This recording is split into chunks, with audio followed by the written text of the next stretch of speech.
chiamo Agata Apollonia Tutino, sono responsabile di un centro di competenza che si chiama Enterprise Integration Excellence Center. Si occupa di tecnologie di integrazione.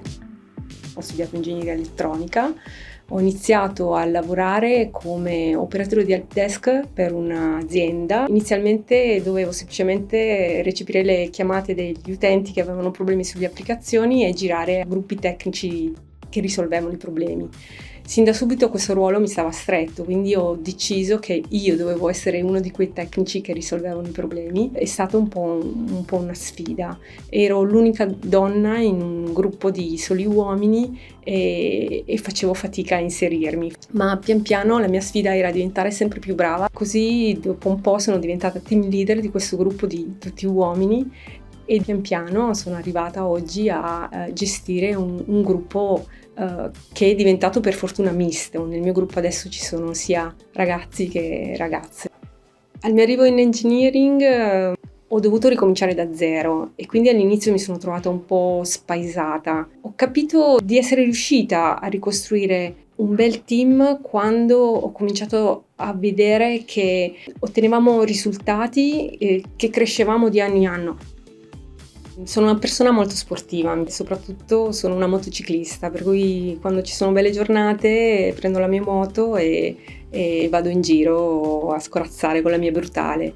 Faccio parte di un'associazione che si chiama Donne in Sella, che insegna alle donne ad andare in moto. In engineering vedo entrare sempre più donne, sempre più giovani, e in questo comincio a vedere che cambiano le cose, ci sono molte più ragazze che iniziano attività tecniche. D'altra parte però sono ancora poche le donne che hanno fatto carriera, io tra queste, arrivando a ruoli dirigenziali, e spero che questo apra la strada a sempre più donne ad arrivare a questi livelli.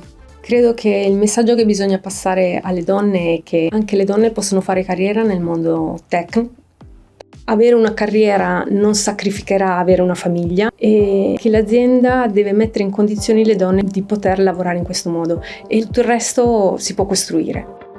Vorrei che l'azienda seguisse la strada che io penso di aver intrapreso, di dare la possibilità sia agli uomini che alle donne di far parte di un team, di scegliere le persone in base al valore che loro possono portare all'interno delle aziende, non al genere, se sono uomini o donne. E credo che l'azienda, la mia azienda engineering, lo stia facendo. Vedremo sempre di più dei gruppi più equilibrati tra uomini e donne.